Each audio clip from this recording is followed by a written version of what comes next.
Property के बारे में। इसके बारे में हम डिटेल में जानेंगे और इसके साथ-साथ हम इंटेलेक्चुअल प्रॉपर्टी राइट्स के बारे में भी डिटेल में पढ़ेंगे। तो स्टार्ट करते हैं आज का टॉपिक। फर्स्ट है इंटेलेक्चुअल प्रॉपर्टी।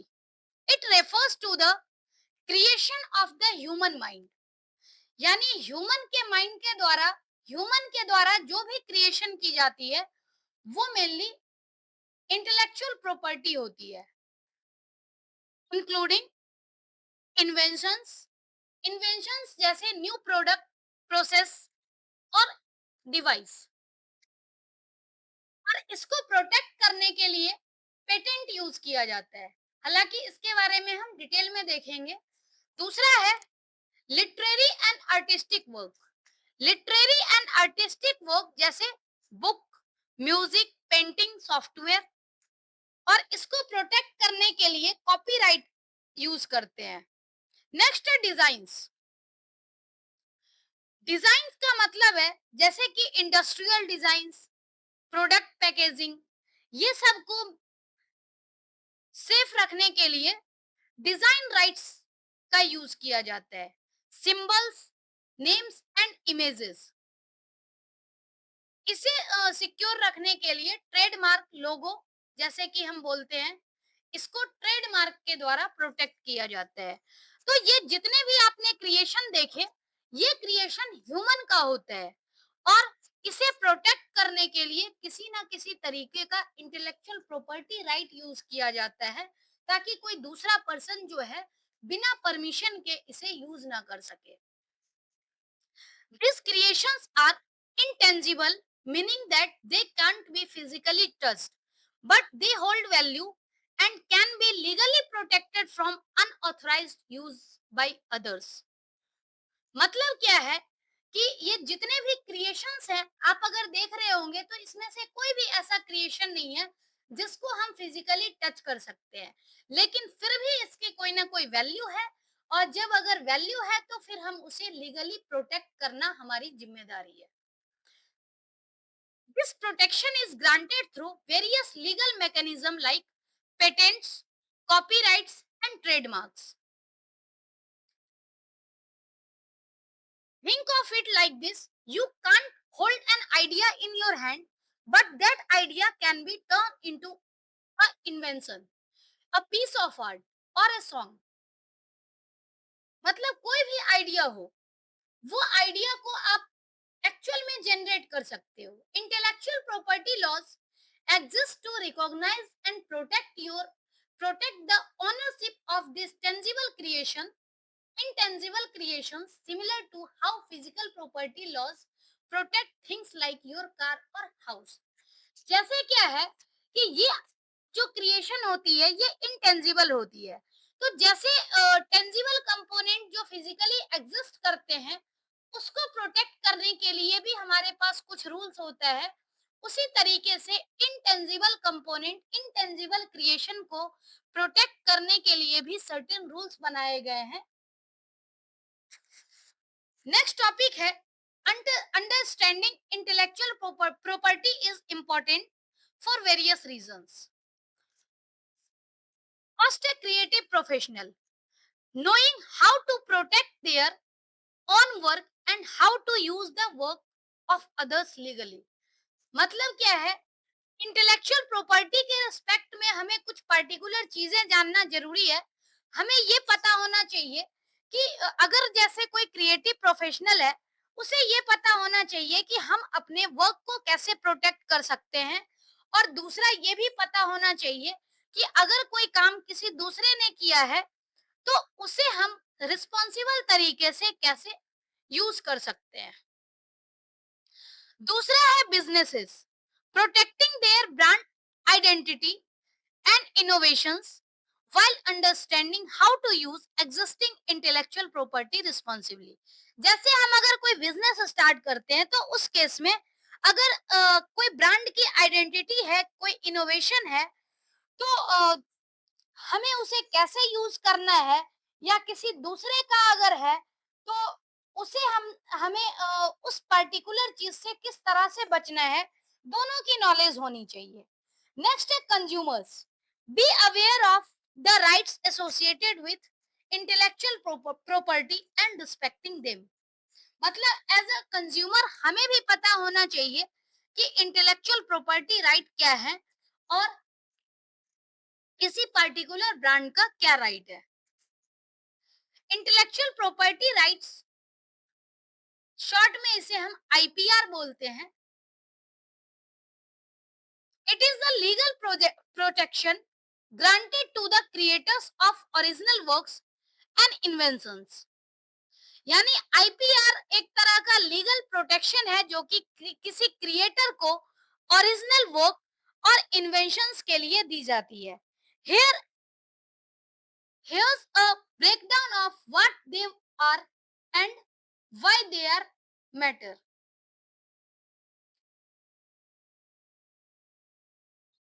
इसमें हम मेनली ये जानेंगे कि जो इंटेलेक्चुअल प्रॉपर्टी राइट है वो कैसे किसी क्रिएटर को ओरिजिनल वर्क और इन्वेंशन के लिए दी जाती है और इसके साथ साथ आईपीआर क्यों इम्पोर्टेंट है। तो पहले हम एक टॉपिक समझेंगे जिससे हमें ये पता लग जाएगा कि क्यों किसी क्रिएटर्स के लिए आईपीआर के बारे में जानना जरूरी है। और वो टॉपिक का नाम है प्लेगरिज्म। प्लेगरिज्म का मतलब है कि जैसे कोई एकेडमिक हो या फिर कोई आर्टिस्टिक वर्क हो, तो उस केस में क्या होता है कि उसे हमें उसके डिजाइन को, उसके कंटेंट को मेंटेन करने के लिए हम तरह तरह के तरीके अपनाते हैं। लेकिन क्या है कि जिसने क्रिएट किया है उस क्रिएटर के पास पर्टिकुलर वर्क की कॉपीराइट होती है। At this core, plagiarism is the act of presenting someone else work और आइडियाज एज वंस ओन। जैसे किसी ने क्रिएट किया है तो वो उसका अपना होता है। अपना होता है इसका मतलब है कि उसके पास एक कॉपीराइट होती है।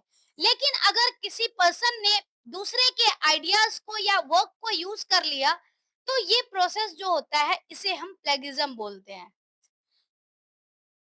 This can encompass various forms including copying text word to word without quotation mark and proper citation, paraphrasing without proper attribution, using someone else's ideas or argument without acknowledging them, and even submitting work previously written by oneself or another individual।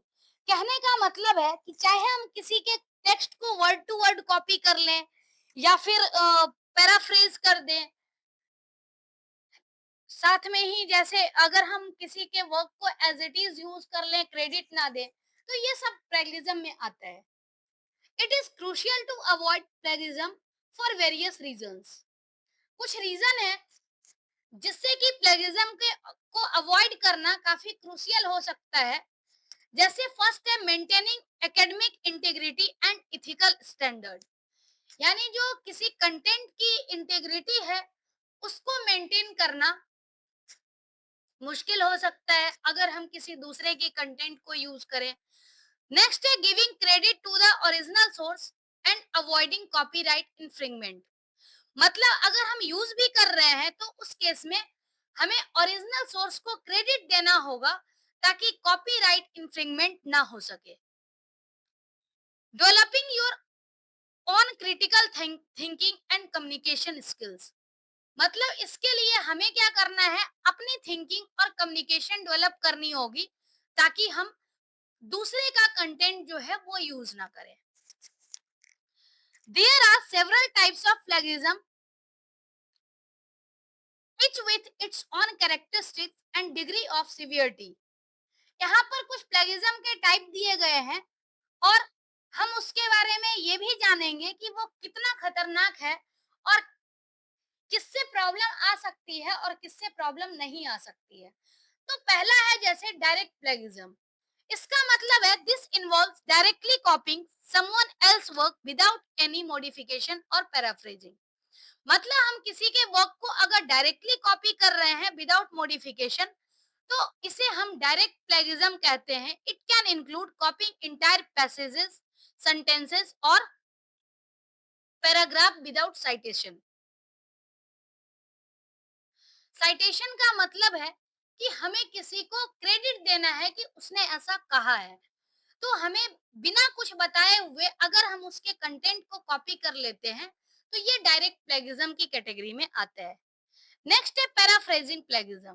Paraphrasing का मतलब है it involves rephrasing someone else's ideas or word while retaining the original meaning without proper citation।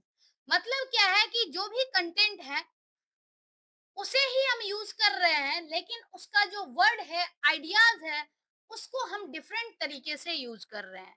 तो इसे हम paraphrasing बोलते हैं कि हमने किसी के आइडियाज को मॉडिफाई कर दिया। Even if the words are change, if the structure and ideas remains the same as the original source, it is still considered as plagiarism. अगर हम किसी के वर्ड को चेंज कर दें लेकिन स्ट्रक्चर और आइडिया दोनों सेम रहे, तब भी हम इसे प्लेगरिज्म ही कहेंगे, ओरिजिनल सोर्स कभी नहीं हो सकता है। नेक्स्ट है मोज़ेक प्लेगरिज्म, जिसे हम पैच राइटिंग कहते हैं। It involves borrowing phrases, sentences और paragraph from a source and blending them seamlessly into one's own writing without proper attribution. जैसे हमने क्या किया है, किसी दूसरे के सेंटेंस, फ्रेज या पैराग्राफ को बोरो कर लिया है और बाद में हम उसे क्या कर रहे हैं, अपना क्रेडिट दे करके यूज कर ले रहे हैं और हम ये नहीं बता रहे हैं कि ये कंटेंट हमने कहाँ से लिया है। तो ये जो है, ये भी एक तरह की प्लेगिज्म हो सकती है। It can give the appearance of originality while still infringing the original author's work. मतलब इसमें क्या है कि कल को अगर जैसे आपने जिससे बोरो किया और फिर ओरिजिनल क्रिएटर ने उसे शेयर कर दिया, तो इससे प्रॉब्लम आ सकती है कॉपीराइट की। नेक्स्ट है एक्सीडेंटल प्लेगरिज्म। एक्सीडेंटल प्लेगरिज्म का मतलब है कि इसमें क्या होता है, यूजर जानबूझ करके इंटेंशनली कोई भी चीज नहीं करता है, लेकिन अनइंटेंशनली कहीं ना कहीं पर शो हो जाती है कि ये किसी और का वर्क है। Accidental plagiarism occurs when a person unintentionally fails to properly cite or attribute sources in their work। जैसे कई बार हमने क्या किया, किसी के आइडियाज को पढ़ा, कहीं से पढ़ा और बाद में जब हमने सेंटेंस को फ्रेम किया तो उसी तरह का सेंटेंस बन गया। तो इससे क्या हो सकता है, एक्सीडेंटल प्लेगियरिज्म की प्रॉब्लम आ सकती है। This can happen due to a lack of understanding of citation rules, careless research practices और इनएडवर्टेंट ओवरसाइट्स। नेक्स्ट है इनएप्रोप्रिएट साइटेशन। इनएप्रोप्रिएट साइटेशन का मतलब है, inappropriate citation involves citing a source incorrectly, misleadingly, or without actually consulting it. This can happen when a person fabricates or misrepresents source to support their own arguments और ideas। जैसे कई बार क्या होता है कि हमें प्रॉपर तरीके से मालूम नहीं होता है कि हमें कैसे साइट करनी है, कैसे सोर्स के बारे में बताना है कि हमने कंटेंट कहाँ से लिया है, तो इससे इनअप्रोप्रिएट साइटेशन की प्रॉब्लम आती है और हम एक्चुअली बता नहीं पाते हैं कि ये कंटेंट हमने किससे लिया है, आइडियाज किससे लिया है। नेक्स्ट है वर्बेटिंग प्लेगरिज्म। इसका मतलब है it involves directly कॉपिंग someone else word for word without any changes and without proper citation. It is one of the most blatant form of plagiarism and is easily detectable through text comparison tool। मतलब text comparison tool का use करके हम इस plagiarism को easily check कर सकते हैं। मतलब किसी के वर्क को वर्ड टू वर्ड हम कॉपी कर रहे हैं विदाउट एनी चेंजेस और साइटेशन भी नहीं दे रहे हैं, प्रॉपर साइटेशन नहीं है। मतलब अगर बिल्कुल ही कुछ ना करें तब तो डायरेक्ट प्लेगरिज्म होगा, लेकिन हम साइटेशन दे रहे हैं लेकिन प्रॉपर तरीके से नहीं दे रहे हैं, तो उस केस में क्या है, वर्बेटिम प्लेगरिज्म होता है। जैसे proper citation and attribution are essential practices in academic and professional writing to acknowledge the contributions of others and to afford ethical standard. मतलब प्रॉपर साइटेशन और एट्रीब्यूशन जरूरी है, जिससे कि एक्चुअल में पता चल जाए कि ये वर्क किसका है। Fortunately, numerous tools and techniques can be employed to detect plagiarism. Plagiarism को डिटेक्ट करने के लिए, जैसे हमने कोई चीज क्रिएट किया है, तो पहले हम मैनुअल कंपैरिजन भी कर सकते हैं। उसके बाद हमारे पास क्या है, कुछ वेबसाइट्स हैं, कुछ टूल्स हैं, जिसका यूज करके हम प्लेगरिज्म को चेक कर सकते हैं। इससे हमारा काम आसान हो सकता है। और डायरेक्ट जैसे अगर डिटेक्ट हो रहा है, तो उस केस में क्या होता है कि हम टूल्स के थ्रू चेक कर सकते हैं। नेक्स्ट है वेबसाइट्स। कुछ वेबसाइट्स ऐसे हैं जिसका यूज करके हम प्लेगरिज्म को आइडेंटिफाई कर सकते हैं। जैसे कॉपी लिक्स, ये फ्री प्लेगरिज्म चेकर है और इसमें कुछ लिमिटेड फीचर होते हैं फ्री में, पेड प्लान भी होता है ओरिजिनल कुछ एडिशनल फंक्शनलिटी के लिए। qtext.com, www.grammarly.com, ये वेबसाइट्स दिए गए हैं और इस वेबसाइट्स का यूज करके हम अपने कंटेंट को पहले कॉपी करेंगे, फिर उसके बाद चेक करेंगे और चेक करने में किस हद तक मैच कर रहा है, वो हमें एक रिपोर्ट जनरेट करके दे देता है और उसके अकॉर्डिंग हम फिर इसमें अपने कंटेंट में मॉडिफाई कर सकते हैं। नेक्स्ट अगर हम ऐप की बात करें, तो plagiarism checker x, dupli checker, ये दोनों पॉपुलर ऐप है। फर्स्ट ऐप जो है वो सिर्फ एंड्रॉइड के लिए होता है और दूसरा जो ऐप है डुप्ली चेकर, ये एंड्रॉइड और आईओएस यूजर दोनों ही इसे यूज कर सकते हैं और चेक करके अपने कंटेंट को इंश्योर कर सकते हैं कि किसी से मैच कर रहा है या नहीं मैच कर रहा है। नेक्स्ट है हाउ टू प्रिवेंट प्लेगरिज्म। कैसे हम प्लेगरिज्म को प्रिवेंट कर सकते हैं, वो तरीका है। जैसे फर्स्ट है अंडरस्टूड प्रॉपर साइटेशन, यानी साइटेशन के बारे में हमें पूरी नॉलेज होनी चाहिए। क्या क्या सोर्स हमने यूज किए हैं, उस सोर्स को, हर एक सोर्स को हमें एक्नॉलेज करना होगा। नेक्स्ट है पैराफ्रेज रिस्पॉन्सिबली। पैराफ्रेज का मतलब है कि अगर जैसे हम किसी आइडियाज को यूज कर रहे हैं, तो उसने को अपने तरीके से अपना वर्ड यूज करके प्रॉपर तरीके से मॉडिफाई करें, ताकि प्लेगिज्म को अवॉइड कर सकते हैं। नेक्स्ट है seek help. If unsure ask your teachers for guidance. अगर आपको पता नहीं है तो उस केस में आप अपने टीचर्स का गाइडेंस ले सकते हो। नेक्स्ट है use plagiarism detection tool. Plagiarism detection tool का हम यूज कर सकते हैं ताकि हम ये आइडेंटिफाई कर सके कि हमारे कंटेंट में कितना प्लेगिज्म है और ये रखना पॉसिबल है या फिर इसे चेंज करना होगा।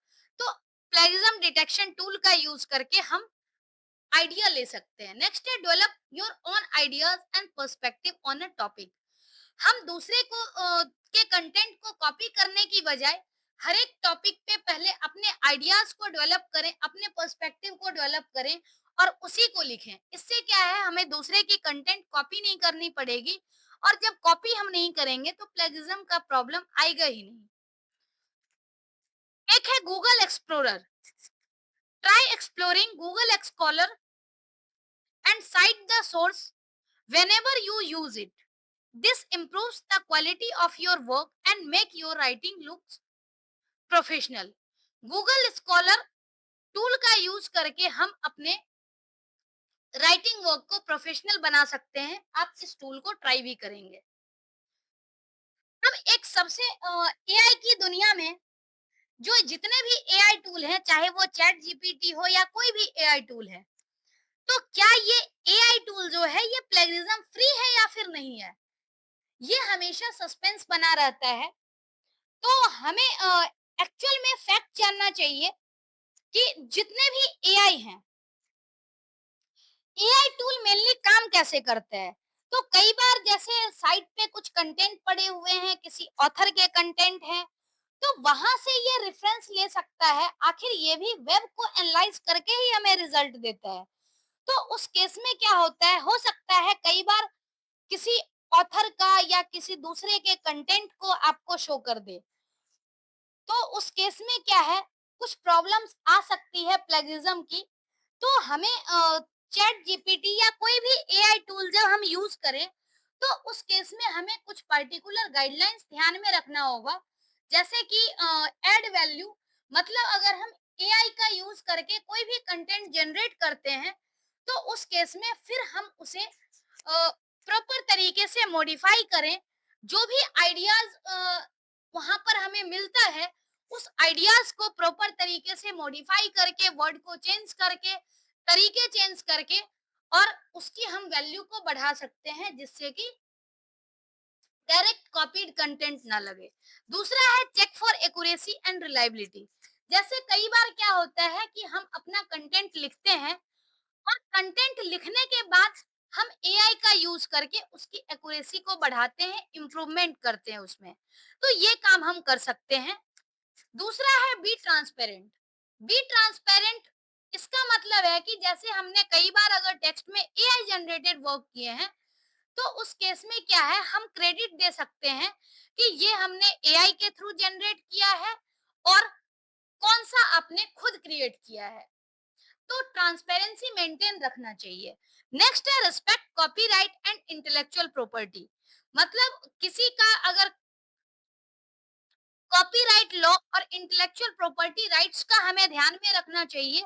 जैसे कोई पर्टिकुलर किसी ऑथर का अगर आपके पास कंटेंट जनरेट हो करके एआई के थ्रू आ रहा है, तो हम कोशिश ये करें कि उस पर्टिकुलर पोर्शन को रिमूव कर दें, ताकि कॉपीराइट मटेरियल हमारे कंटेंट में ना हो। तो हम अगर एआई का भी यूज करें, तो वाइजली यूज करें, ताकि प्लेगियरिज्म की प्रॉब्लम ना आए। तो ये सारे चीज तो हमने पढ़े कि कैसे हम दूसरे के कंटेंट को यूज करते हैं और इस तरह की प्रॉब्लम आती है, और उस सिचुएशन में हमें क्या करना चाहिए। तो ये तो हमने प्लेगियरिज्म के बारे में डिटेल में पढ़ा। अब हम मेनली पढ़ने वाले हैं इंटेलेक्चुअल प्रॉपर्टी के बारे में, कि क्या-क्या इंटेलेक्चुअल प्रॉपर्टी हमारे पास है। जैसे फर्स्ट इंटेलेक्चुअल प्रॉपर्टी है पेटेंट।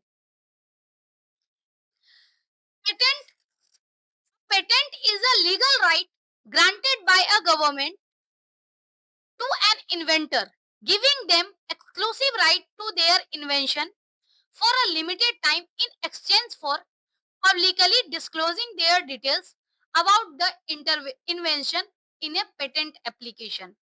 मतलब क्या है, पेटेंट जो है वो एक तरह का गवर्नमेंट के द्वारा दिया जाने वाला राइट है, और ये राइट किसी इन्वेंटर को दी जाती है, एक पर्टिकुलर टाइम के लिए दी जाती है।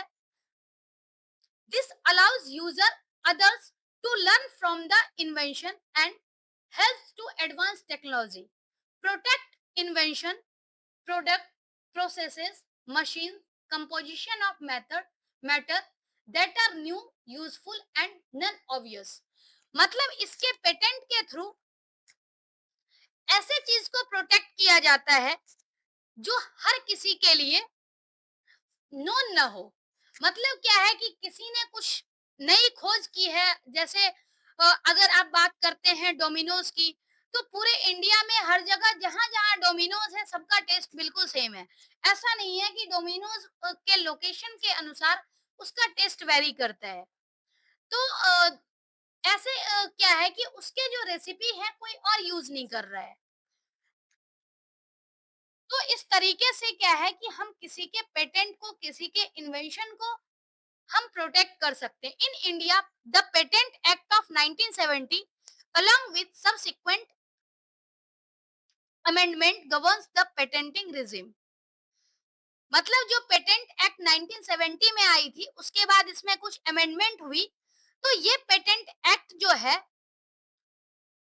ये मेनली इंश्योर करता है कि अगर किसी ने कुछ खोज किया है, कुछ इन्वेंशन की है, तो उसे प्रोटेक्ट करके रखा जा सके। Over the years India has witnessed a surge in patent activity mirroring its growing aspiration in scientific research and technology driving industry। जैसे अगर हम रिसेंट की बात करें तो इसमें क्या है कि इस टाइम पर भी काफी टेक्नोलॉजिकल एडवांसमेंट हो रहा है, साइंटिफिक रिसर्च हो रहा है। तो इसमें जो पेटेंट है, पेटेंट की जो संख्या है वो धीरे धीरे बढ़ी है। अगर फार्मास्यूटिकल कंपनी की बात करें तो फार्मास्यूटिकल कंपनी के केस में भी क्या हुआ है कि डिफरेंट डिफरेंट टाइप्स के दवाइयां जो भी ड्रग्स हैं उसकी खोज की गई है और उसको लेकर के पेटेंट जो है वो भी रजिस्टर हुआ है।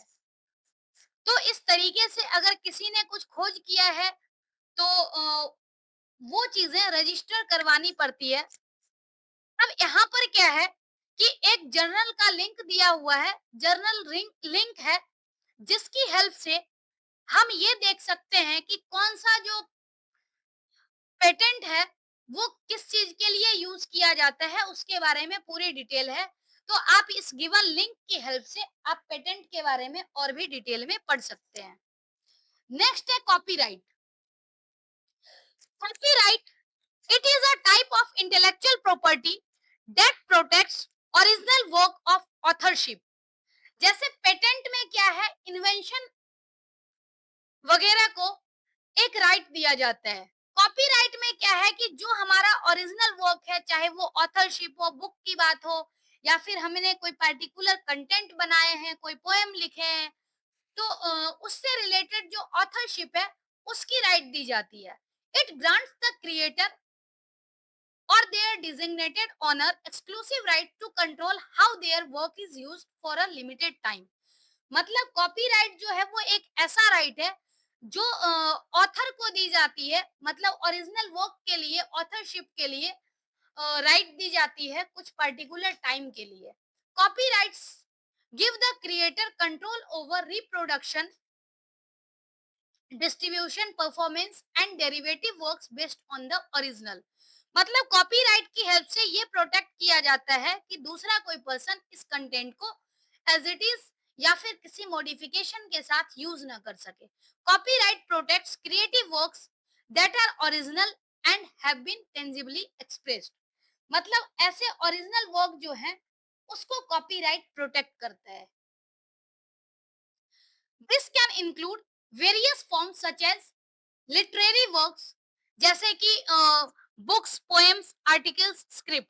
ऐसे ही artistic work like painting, sculptures, photographs, graphic design, musical works, song composition, dramatic work like play, screen plays, cinematographic work like films, videos, sound recording, recording of music or spoken words, computer program like software code, ये सारी जो चीजें होती है इसके लिए honour को copyright दी जाती है।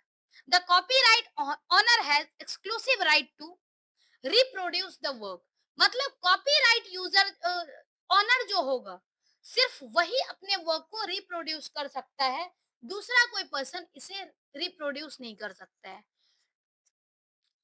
जैसे प्रिपेयर डेरिवेटिव वर्क, अब कोई पर्टिकुलर वर्क को चेंज कर देना, जैसे क्रिएटिंग ट्रांसलेशन, एडेप्टेशन, कोई एक लैंग्वेज में आ रही है उसको डिफरेंट लैंग्वेज में हमने चेंज कर दिया। Distribute copies of work like selling and lending, displays of work publicly like online and in exhibitions, perform the work publicly like playing music, performing a play। तो ये सारे जो राइट हैं ये कॉपीराइट ऑनर के right हैं। अगर किसी दूसरे को परफॉर्म करना होगा तो उसके लिए, परफॉर्म करना है या कुछ भी करना है तो उसके लिए कॉपीराइट ऑनर को ही पूरी क्रेडिट देनी पड़ेगी। Copyright protection typically lasts for the life of author plus an additional 70 years in most countries। अगर कॉपीराइट प्रोटेक्शन की बात करें तो अगर किसी ऑथर ने लिखा है तो उसके जो ऑथर की जितनी लाइफ होती है प्लस 70 इयर्स ऐड करके इतने टाइम की कॉपीराइट की लाइफ होती है। After that work enters in public domain and can be freely used by anyone. मतलब जब तक कॉपीराइट है तब तक वो प्रोटेक्टेड होगा, उसके बाद वो फ्री पब्लिक डोमेन में चला जाता है और उसको कोई भी पर्सन यूज कर सकता है। Types of work protected by copyrights in India. अब इसको पढ़ने के लिए आप जैसे इसका लिंक है, इस लिंक को दे करके आप डिटेल में पढ़ सकते हैं। The Indian copyright office maintains record but they are not easily searchable by the public. जो इंडियन कॉपीराइट ऑफिस है वो रिकॉर्ड को मेंटेन करता है, लेकिन पब्लिक पब्लिक उसको प्रॉपरली इजिली सर्च नहीं कर सकता। You might need to make a formal request with specific details about the work you are searching for. जो इंडिया में है, इंडिया में किसी कॉपीराइट वर्क को फ्रीली सर्च करना पॉसिबल नहीं है। अगर आपको किसी पर्टिकुलर वर्क के बारे में जानना हो, तो उसके लिए हम www.copyright.gov.in, ये एक गवर्नमेंट की साइट है, इस पे आप जा करके और कॉपीराइट के बारे में डिटेल में पता कर सकते हैं। नेक्स्ट है ट्रेडमार्क। ये लास्ट आईपीआर है जिसके बारे में आज हम पढ़ रहे हैं। ट्रेडमार्क।